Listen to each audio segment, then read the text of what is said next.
Hello everyone, welcome to Edway. आज का हमारा जो डिस्कशन है वो है human trafficking and child labour पर। तो चलिए स्टार्ट करते हैं आज का डिस्कशन।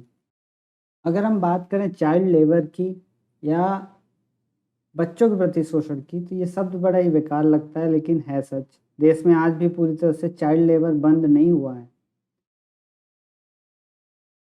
और ये समस्या पूरे विश्व की है, सिर्फ भारत की नहीं है। खासकर जो डेवलपिंग नेशन है, डेवलपिंग नेशन में ज़्यादा बच्चों को या तो ह्यूमन ट्रैफिकिंग में ढकेल दिया जाता है या तो फिर चाइल्ड लेबर के तहत उनसे काम कराया जाता है। अफ्रीका, दक्षिणी एशिया और एशिया का ज़्यादातर इलाका। कुछ बच्चे मजबूरी में काम करते हैं और कुछ बच्चों को ज़बरदस्ती ढकेल दिया जाता है। सिर्फ बच्चे ही नहीं, जो नॉर्मली एजेड लोग हैं उन्हें भी कई बार ह्यूमन ट्रैफिकिंग के तहत कुछ ऐसे काम कराए जाते हैं जो उनके मौलिक अधिकारों के पूरी तरह से खिलाफ है। तो ये चीज़ें अभी भी हो रही हैं। ये देखने में तो अच्छा नहीं लगता, लेकिन आज भी देश में हो रही हैं। अगर हम भारत की बात करें तो आर्टिकल 23 एक में लिखा हुआ है कि मानव तस्करी तथा बाल श्रम निषेध है और अगर इसका उल्लंघन होता है तो यह दंडनीय अपराध होगा। लेकिन उसके बाद भी आज भी छोटे छोटे बच्चों से काम कराया जाता है और मजबूरन वो काम करते हैं। तो ये आज की तस्वीर है हमारे देश। बचपन बचाओ आंदोलन, इसका नाम आपने सभी ने सुना होगा। ये संस्था 1980 में तब सामने आई जब कैलाश सत्यार्थी साहब ने इसकी नींव डाली 1980 में। और आप सबने सुना होगा 2018 में इन्हें नोबेल पीस प्राइज मिला मलाला यूसुफजई के साथ। तो ये भारत की सबसे बड़ी संस्था है जो बच्चों के लिए काम करती है और ह्यूमन ट्रैफिकिंग के लिए भी काम करती है।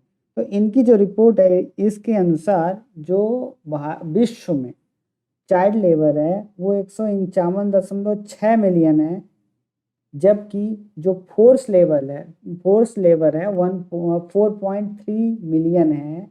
इसका मतलब वो बच्चे जिन्हें ज़बरदस्ती घुसेड़ दिया जा रहा है, फोर्सफुली लेबर के तहत उनसे काम कराया जाता है और इस तरह के जो बच्चे होते हैं उन्हें ठीक से पैसे भी नहीं दिए जाते।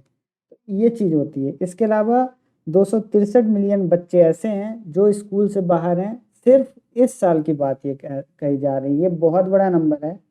पूरे देश में अगर हर साल, पूरे दुनिया में अगर हर साल इतने बच्चे चाइल्ड लेबर का काम कर रहे हैं या ह्यूमन ट्रैफिकिंग का शिकार हो रहे हैं, तो सोचिए देश दुनिया कहाँ जा रही है। भारतीय संविधान की बात करें तो अनुच्छेद 23 और 24 इस चीज़ पे बात करते हैं, ह्यूमन ट्रैफिकिंग एंड शोषण के विरुद्ध अधिकार। मेनली इस पे बात करते हैं आर्टिकल 23 और 24। हम आज आर्टिकल 23 की बात करेंगे थोड़ा सा, जो कि human trafficking and child labour से संबंधित है।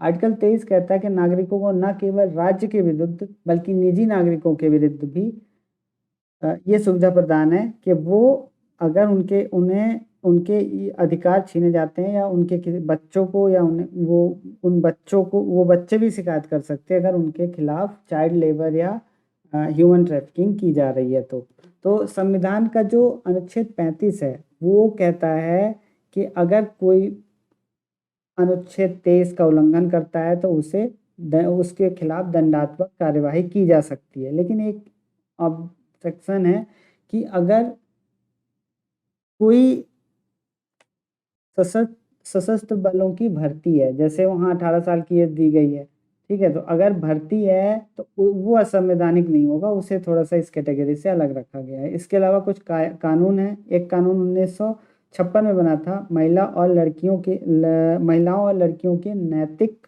व्यापार का दमन अधिनियम 1956। इसके अलावा बधुआ मजदूरी प्रणाली उन्मूलन अधिनियम 1976। ये दो इस चीज़ से रिलेटेड कानून है भारत के संविधान में।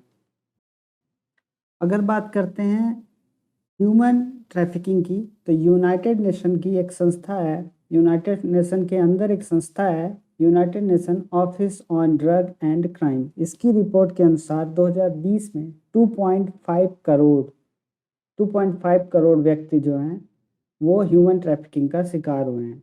तो ये है इनकी रिपोर्ट। इस तरह की और भी बहुत सारी रिपोर्ट्स हैं, उनकी बात भी हम किसी दिन करेंगे। ये जो है हर साल आती है और क्योंकि यूनाइटेड नेशन की है तो यूपीएससी प्रोस्पेक्टिस से भी इम्पॉर्टेंट है। तो आज इसी नोट पे वीडियो को ख़त्म करता हूँ। Thank you for watching Edways study.